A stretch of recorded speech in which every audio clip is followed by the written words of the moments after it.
Hi, I'm Morgan Doremus with RT Book Reviews, and I'm here today with Sabrina Jeffries, the amazing author of dozens of historical romance novels. What are you up to now? I'm working on the next in my series, The Hellions of Halstead Hall, and I'm working on Gabe's book.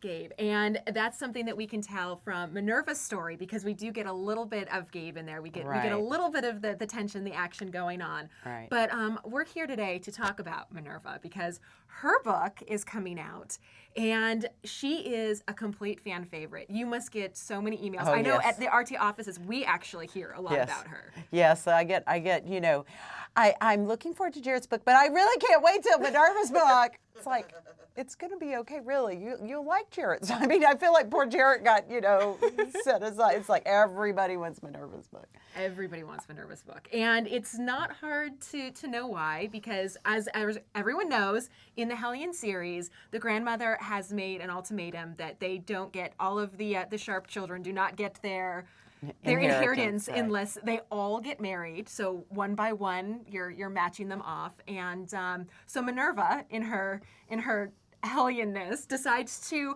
post in the paper that she is looking for a husband. So all of the ladies, please send down your cousins and your brothers and any other relatives that might be suitable, because she's going to interview her next husband. Right.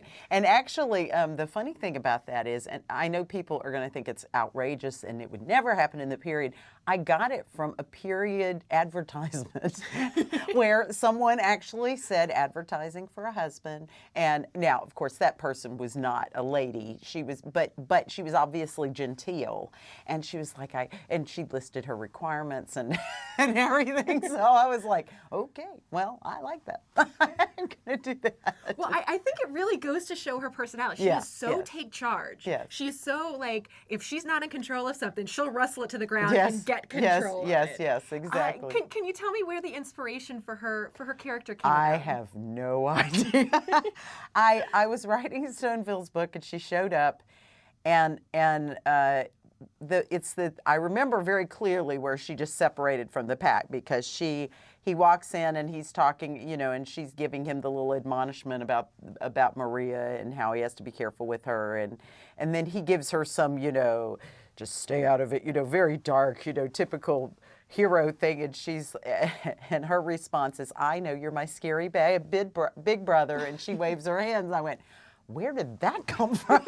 It's like, and after that was it. It was like she showed up, and I think she's me without all the filters on. Yeah. It's like what the things I would say, I just let whatever I would say, if I wasn't trying to be polite or wasn't trying to, not offend people or whatever. I just let that go. She just does, Well, I know, and you do have a lot in common with her, including she is an author of kind of kind of, I don't want to say seedy, but they're a little bit, they're like the popular fiction. It's popular fiction. Popular fiction, like the Gothic bent. So, right. So, and she has a villain in her novels. She has 10 novels, and the villain has an interesting story because she got that out of her real life. Right.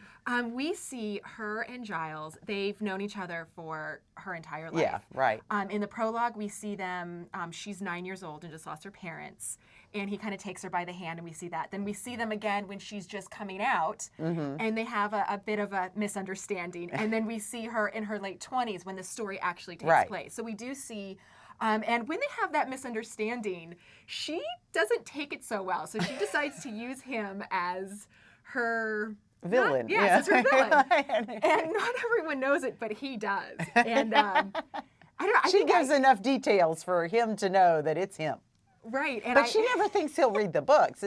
I can tell you, okay, speaking as an author, I used to write contemporary romantic suspense as Deborah Nicholas, and all my old boyfriends appeared in those books as villains. The ones who dumped me, only the ones who dumped me, the ones who didn't dump me. But they were all villains. So I have done that, and so I know what that's like. It's the prerogative of an author they would never recognize, they would never know it was them and everything. But I'm like, yes, you're going in this book, And so I can see her doing that. It's like, okay, do that to me. Well, fine, you're my villain. you know. But and I knew none of them would ever read it. I knew my boyfriends were not going out and finding. I mean, for one thing, I was writing under a pseudonym; they wouldn't know, but it didn't matter. It just made me feel good. So it's exactly like that for her. It's like he's never going to read it. He's never going to read a gothic, you know, what was essentially a gothic romance. He's never going to read that. So I'm fine, you know. Well, does your husband now? Does he read your books? Is he familiar with? Actually, he doesn't. He doesn't. Because I was going to say, in the novel, one of the things that really endeared me to your hero is he not only has read her books, he can like quote Minerva's books. Yes, like yes. he knows the books. Well, and it was about him, that. so he's kind of fixated on those parts.